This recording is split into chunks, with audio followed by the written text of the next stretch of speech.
Hi, today we're going to take the rear tire off of a 2007 Honda Sabre 1100C.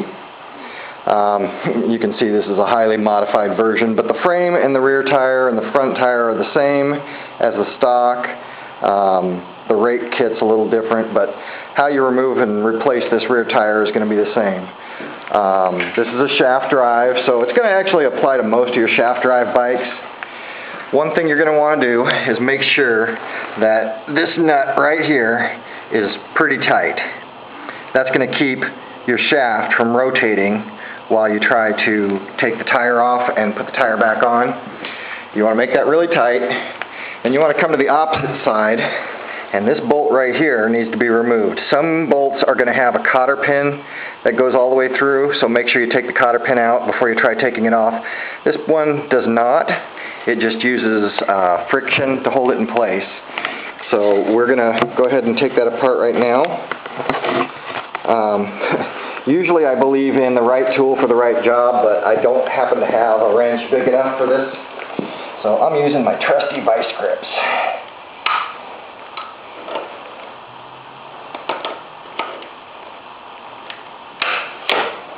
And I'd already had it partly loosened already, so don't worry that it was going to fall off. I did have it started. We go ahead and remove that. In this case, I have a license plate holder that needs to be out of my way. Now we're going to go back to the other side, and we're going to undo that screw we just checked for tightness. If it wasn't tight enough, what would happen is it would have just rotated around. But now that we're done with this and ready to take this side off, my goodness.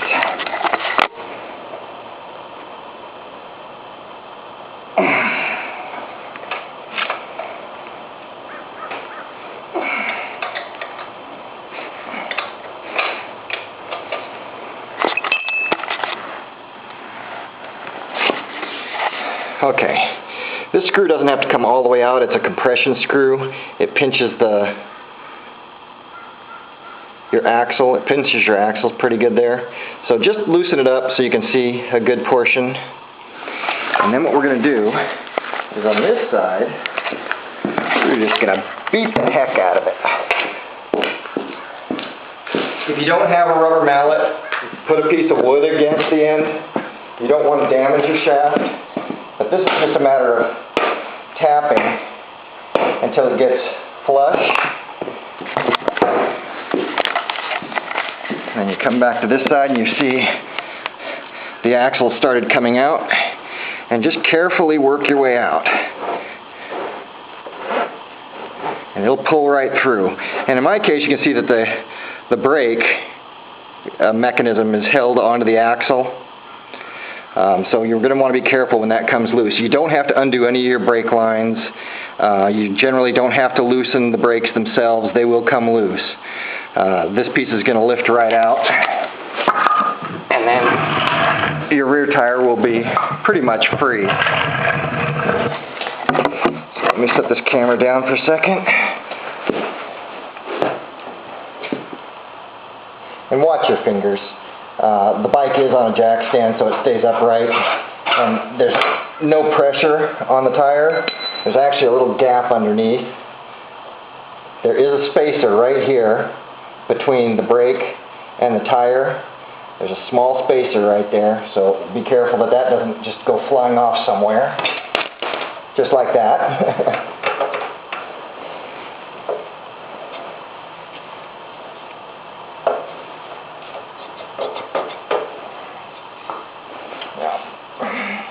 Oops, I did forget there's one bolt right here in my case. I'm going to have to undo that one.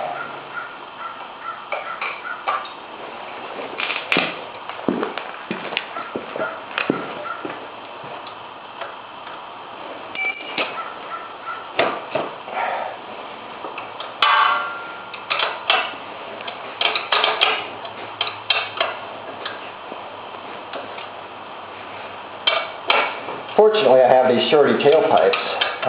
It makes my job a whole lot easier.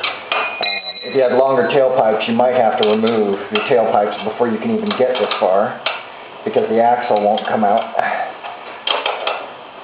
But it is the one thing I do like about my shorties. They are a little loud, but they make changing the tire real easy.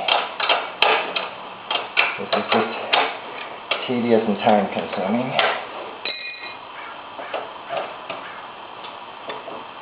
Well, maybe I was wrong. Maybe it's not going to save me. There it is. And there we go. Brakes free, tires free. Now the tire needs to pull to this side where the brake was, and that will unlock the gear mechanism on the other side. I usually just lift from the top, and it just comes right out. Look at that. Now the reverse is going to happen when we put it back together. It's a little more work to put it back together because you have to line the gears up, but let's take a look at the gear housing. Okay, now you can see the teeth all along the inside of your axle gear, and those are going to connect up to the teeth on your rim. Now all I got to do is take this rim down and have a new tire put on it, and then we'll put it back together in a few minutes. Alright, now we're back from the shop. I got the new tire mounted, and we are ready to install it. And the process is pretty much just the reverse of what we just did. Just gently put the tire in place, lift it up, and gently place it in. Oops. Got a little motion here for my jack. This is probably the hardest part, is getting this gear to line up.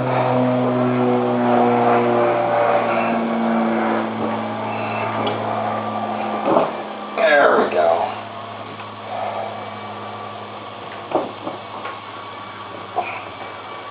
We've got our spacers that have to go in right here.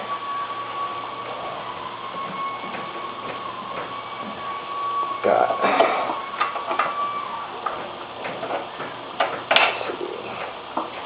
this one.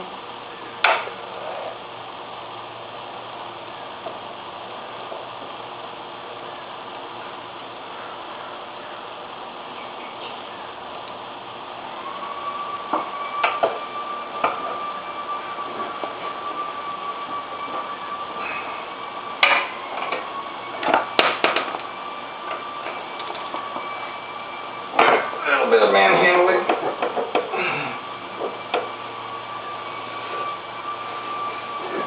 One little trick you might want to do, make sure your bike's in gear. That'll keep the drive line from rotating while you're trying to rotate the tire into place.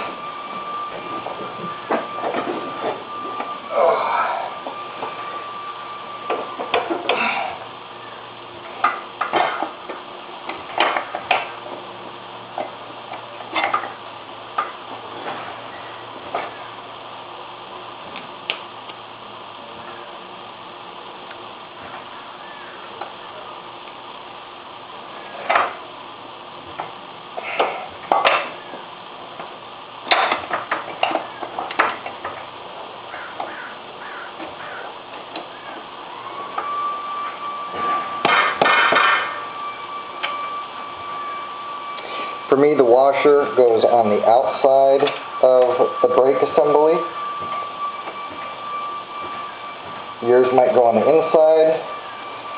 Just be sure when you're taking it apart you keep track of where the pieces go, and you'll be fine.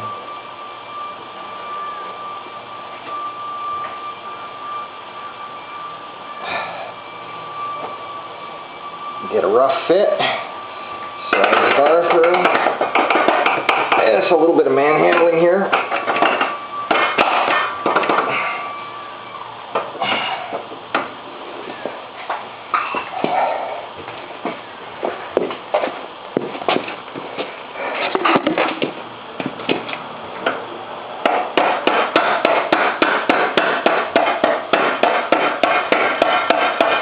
Never be abusive when putting this together.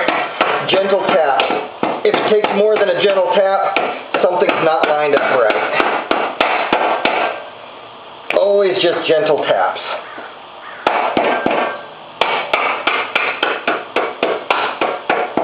Get that flush.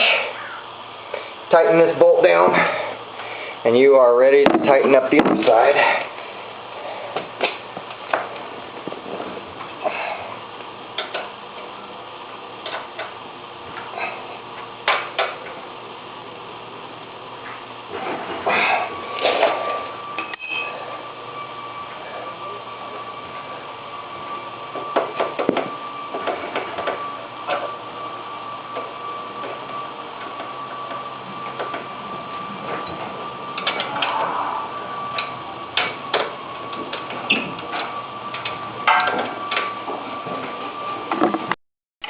Okay, finally the last piece is to put your washer on. If you have a rear license plate like I do, put that in place. Put your bolt on. Tighten it down as snug as you can get it. Don't over tighten it. Your manual should tell you a torque.